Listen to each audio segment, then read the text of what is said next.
ating pa rin pong pagpapatuloy na ikonsulta mo. Pag-uusapan natin this morning ang mga tips sa pagpapaganda ng mga bahay kahit maliit lamang ito.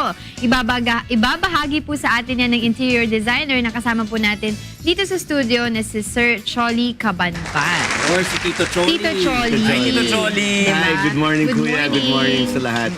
Tito Cholly, gaano po ba kahirap o kadali ang mag-ayos ng bahay na on a budget at saka kahit na maliit lang yung bahay mo? Actually, wala yan sa laki o liit ng budget eh. Usually, hinihingi ko ang ballpark figure kung magkano ang kailangan mo gastusin. At katulad din ng sa lahat ng mga budget mo sa buhay mo, ito ang budget nilaan mo para sa bahay. We can work around that budget. Pwede natin... Kunwari, meron lang ako 1,000.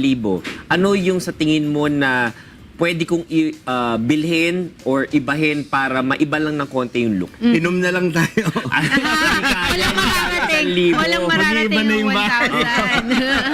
1,000. Pero sir, kasi usually, ang nagiging problema, yung mga walang budget, tapos siyempre gusto nila pagandahin yung bahay nila. Ano po yung tip na mabibigay nyo? Like, kunyari, ayaw niya magkurtina. Kasi parang she or he feels na Actually, parang hindi maganda. Nabanggit mo Paano yung yan? cortina.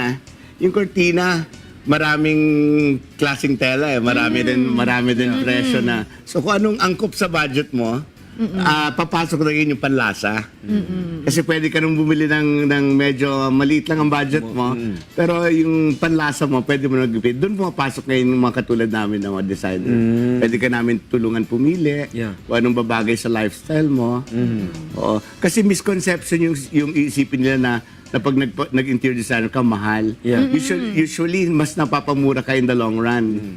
Mas napapamura ka kasi hindi ka na kailangan magsira ng mga hindi mo nagustuhan.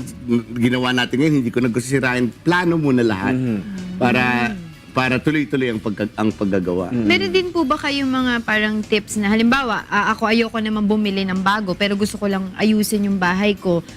Kaya niyo po ba yung para mag-recycle ng mga furniture? Gamit. Oo. Actually, sa linya, karamihan ng mga ginawa ko, mga sa military, ako ang gumawa ng mga matataas na opisina ng military chief of staff, vice yung mga commanding generals ng AFP, ng AFP Medical Center. Gumawa rin ako para sa Presidential Security Command. Guard na yun. Ang importante talaga dyan, yung magamit mo yung dati na nilang mga gamit. So you reupholster, you refurbish. Karamihan dyan kasi sa atin sa military, hindi naman malalaki ang mga budget na yan. So yung mga luma nilang kasangkapan, binibigyan ko siya ng new look. Kamukha nitong inuupuan natin, pwede mo siya maging pula, pwede mo siya maging... you play with textures, you play with color. Or ibahin mo yung mga throw pillows, ganyan. Ibahin mo yung throw pillows. Oo. At least mabuti alam natin kasi yung iba ang common notion nila pag sabi interior design, bibili ng mga bagong gamit, ayusin. At least yung nagagawa Mas din pala yun. Actually, ang pinaka-importante dito ang creativity mo. Yung creativity mo. Kasi marami din naman ako mga kaibigan na hindi naman nila afford yung mag-hire pa silang designer. Pero yung panlasa nila na-apply nila. Marami may internet na tayo ngayon, marami mga magazines na pwedeng magamit. Paggaya.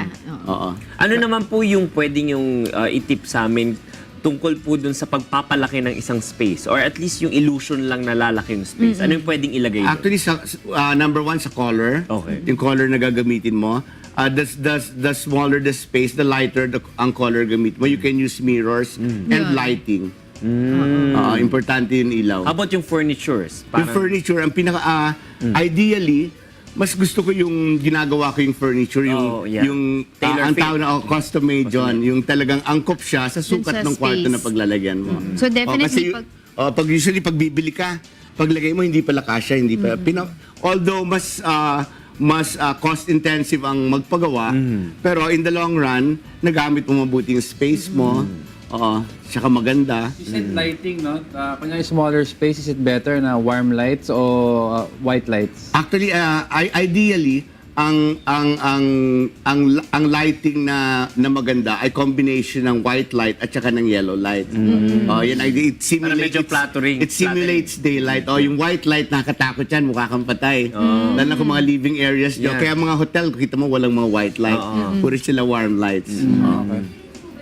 ceiling, nakakatulong yung high ceiling, 'di ba? Parang Ventilation. ang ano niya, Very illusion much. niya is parang maganda, malaki, ganun. Oo, diba? maganda ang high ceiling pero unfortunately it's a luxury in our time. Medyo ano na yun yung lalo ng mga spaces, hindi na siya nabibigay sa atin ng mga high ceiling. Luxury na yung magkaroon tayo ng high ceiling na yun. Pero tama ka. High oo. ceiling, yes. Oo. Para po dun sa mga gustong i-hire po yung services ninyo dahil gustong magpaganda ng kanilang condominium unit or kanilang mga bahay, katulad ni Angela at saka ni Diego, saan po nila kayo matatagpuan? Paano po kayo makokontak? Nasa Facebook ako. At saka hindi ako nag-advertise eh. Ang nangyayari sa akin, word of mouth. Okay. Nababalitaan. Tapos yung mga kaibigan naman nagpapagawa din sa akin. Oo. Ayan. Maraming salamat po sa inyo. Tito Maraming Cholly salamat. Cabanban, siya po isang Thank interior you, thank you. designer.